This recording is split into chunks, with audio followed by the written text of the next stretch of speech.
अभिनंदन कर रहे हैं। बयान सुनेगा चौटाला जी का, संबोधित करें। आदरणीय चौधरी ओम प्रकाश चौटाला आपको संदेश देंगे तो नारे लगाए, दाऊदी अमर रहे, दाऊदी अमर रहे। चौधरी ओम प्रकाश चौटाला जिंदाबाद, चौधरी ओम प्रकाश चौटाला जिंदाबाद, चौधरी ओम प्रकाश चौटाला। गांव के सम्मानित बुजुर्गों, माताओं, बहनों, नौजवान साथियों और इस कृषि प्रधान देश के उज्जवल भविष्य की बच्चों, काफी लंबे समय के बाद मुझे आपके बीच में आने का अवसर मिला। मैं तो गाँव का आदमी हूँ, खेत से जुड़ा रहता हूँ। हर एक के दुख सुख में, कभी खुशी में आंगन फिरने की मेरी आदत। लेकिन 2005 में जब हमारी सरकार चली गई तो कांग्रेस पार्टी की सरकार ने एक साजिश और षड्यंत्र करके मुझे 10 साल के लिए जेल भिजवा दिया। दोष मेरा ये था कि हमारी सरकार में हमने 3206 पढ़े लिखे युवकों को नौकरी दी। जिन बच्चों को नौकरी मिली उनकी तो तरक्की हो गई,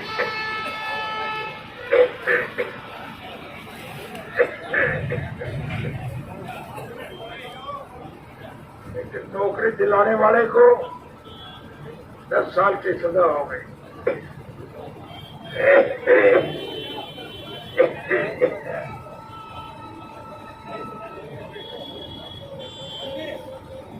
फिर एक दुष्प्रचार फैलाया गया कि चौटाला तो अब जेल में मरेगा और इंडियन नेशनल लोकदल पार्टी समाप्त हो जाएगी। आप बधाई के पात्र हैं कि मेरी गैर हाजिरी में आपने संगठन को पहले के मुकाबले में ज्यादा मजबूत बनाया। देश की सभी राजनीतिक पार्टियों के अग्रणी नेता इस बात को मान के चलते हैं कि संगठनात्मक दृष्टि से इंडियन नेशनल लोकदल पार्टी का कोई मुकाबला नहीं। देश पर जब कभी भी कोई आपत्ति आती है, हमारी पार्टी के मुखिया स्वर्गीय चौधरी देवीलाल जी संगठन को मजबूत बनाते हुए सभी विरोध पक्ष के लोगों को साथ लेकर के इस कुशासन का अंत करने का काम करते हैं। आज फिर देश की परिस्थितियां बहुत खराब हैं। ऐसे लोगों के हाथ में हुकूमत आ गई जिन्हें देश से कोई सरोकार नहीं, जिन्हें जनता से कोई प्यार नहीं।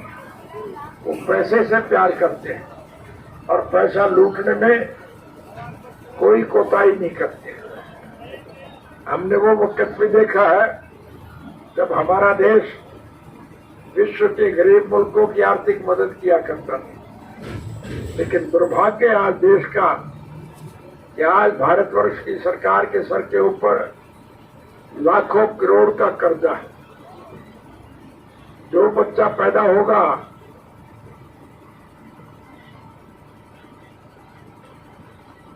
वो 10,000 क्या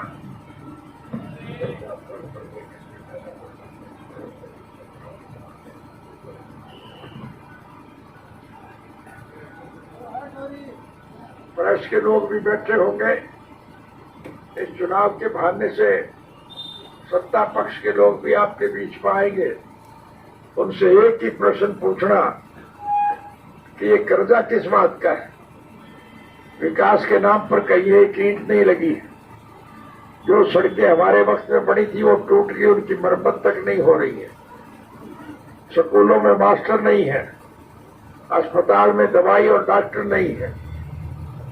बूढ़े बुजुर्गों की पेंशन जो स्वर्गीय चौधरी देवीलाल जी ने सम्मान स्वरूप दी थी,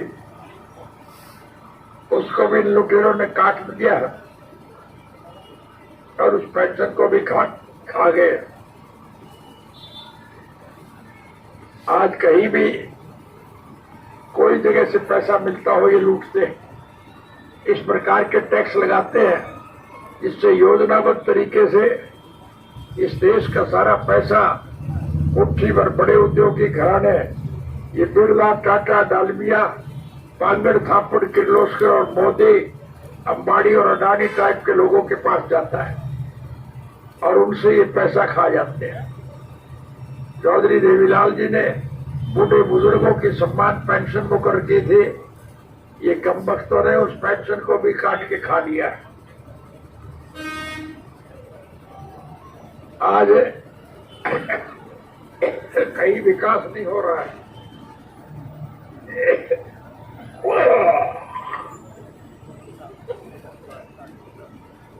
बिजली और पानी नहीं है, किसान को खाद और बीज के लिए लाइन में लगना पड़ता है और फिर भी अगर उपज हो जाए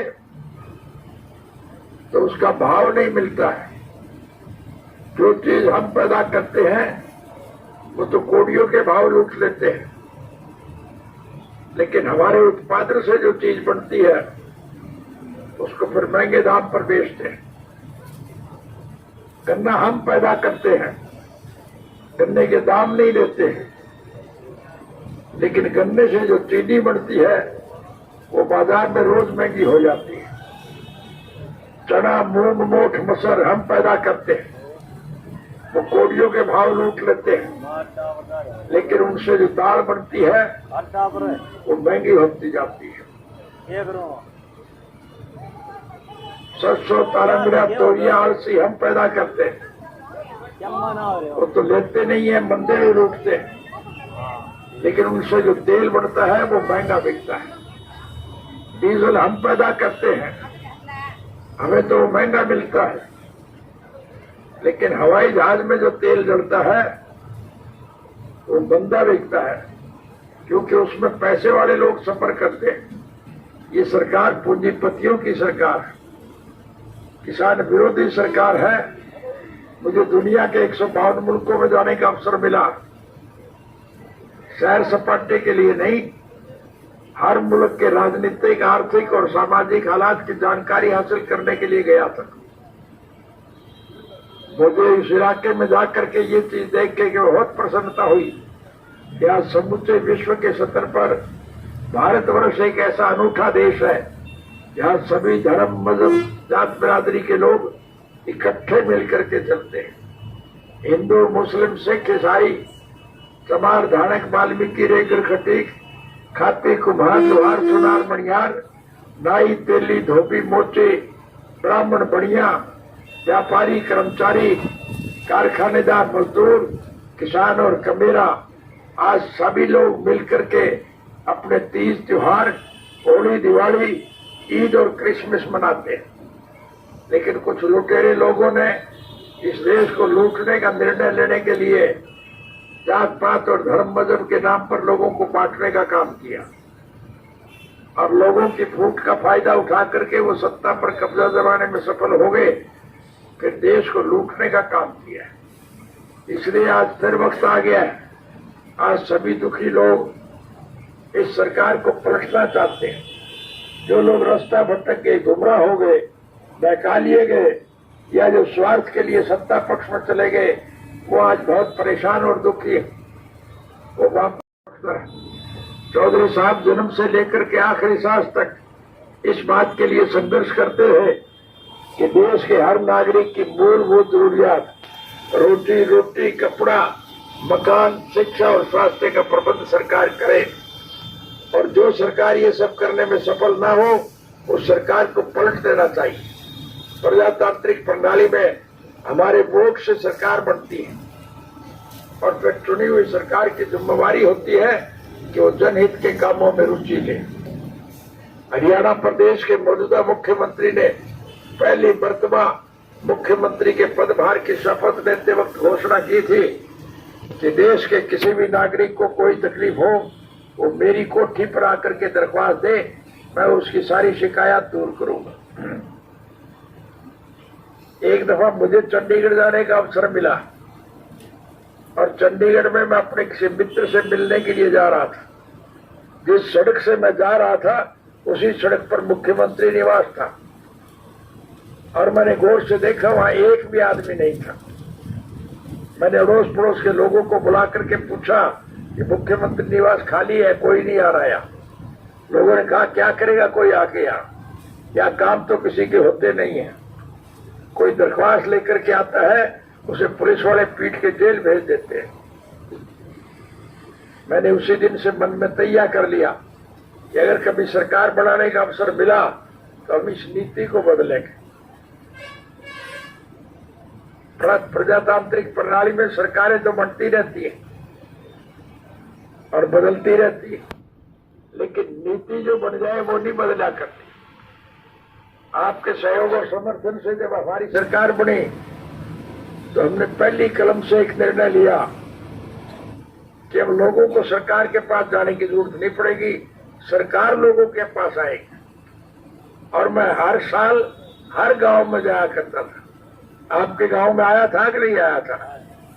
और गांव के लोग जो मांगते वो हाथ के हाथ पूरी कर देता था। लेकिन आज की सरकार ये सारी बातें भूल चुकी है। इसलिए हमने तय कर लिया कि लोगों को साझी राजी करके हम सरकार का गठन करेंगे और फिर लोगों की इच्छाओं के अनुसार काम करेंगे। इसलिए मैं आपसे निवेदन करने आया हूं कि सभी लोगों को साथ ले लो। सबको साथ लेकर के चलोगे तो सरकार आपकी बनेगी, और आपकी जब सरकार बनेगी तो मैं आपको वायदा दे करके जा रहा हूं कि बिजली पानी की आपको कोई कमी नहीं होगी। खाद और बीज के लिए लाइन में नहीं लगना पड़ेगा। बूढ़े बुजुर्गों की जो पेंशन काटी गई है वो पेंशन का पैसा मैं ब्याज के हम उनके घर भिजवाएंगे, और बुजुर्गों की पेंशन 7,500 रुपया महीना करेंगे। महिलाओं को खाना बनाने में दिक्कत आती है क्योंकि गैस के सिलेंडर के दाम रोज बढ़ते हैं। हमारी सरकार बनने के बाद हम हर घर में एक सिलेंडर और 1100 रुपए महीने के भेजेंगे ताकि कोई दिक्कत ना आए। महिलाओं को कोई चिंता करने की जरूरत नहीं है। बेकारी और बेरोजगारी के वक्त बेकार नौजवान को काम नहीं मिलेगा तो हम 21,000 रुपया महीने का बेरोजगारी भत्ता देंगे। हम हर बच्चे को निःशुल्क शिक्षा देंगे। उसकी पढ़ाई के लिए कोई पैसा नहीं लगेगा, और पढ़ने वाला बच्चा अगर बीमार हो जाएगा तो उसका मुफ्त में इलाज कराएंगे, और पढ़ लिख करके वो बच्चा जब योग्य हो जाएगा तो उसकी योग्यता के मुताबिक उसे अच्छे पद पर बिठाएंगे। आपके गांव का पढ़ा लिखा युवक अगर बड़ा अफसर होगा तो सारे गांव की भलाई के काम करेगा कि नहीं करेगा? इसलिए हम सबको मिलकर के इस कुशासन का अंत करना है। हमारी जब सरकार बनेगी तो फिर आपको चिंता करने की जरूरत नहीं। 3,206 बच्चों को नौकरी देने की वजह से मुझे 10 साल की सजा हुई। अब के सरकार बनने के बाद मैं लाखों बच्चों को नौकरी दूंगा, चाहे बाद में मुझे फांसी टूटना पड़े, मुझे उसकी कोई चिंता नहीं। इसलिए आपसे संक्षिप्त में एक ही बात कह के जा रहा हूं। जाति भाषा में रोज भारतीय भाषा में एक ही बात स्पेयर करूंगा कि राज बना लो फिर थारे सारे खोटवे काट देंगे, कोई दिक्कत नहीं आएगी। आपको हर चीज की सहूलियत देंगे। आपके हाथों में सरकार होगी तो हर पीढ़ी दर पीढ़ी आपको लाभ मिलेगा। बस यही बात कहने में आपके बीच में आया था। मेरी आयडेगी रखोगा कौन रखो, तो कुछ इकट्ठा हो जाओ और ये सरकार ने पलट दो, फिर थारा मारा न्यारा कर दूंगा। बहुत बहुत धन्यवाद। ओम प्रकाश चौटाला जिंदाबाद। ओम प्रकाश चौटाला जिंदाबाद।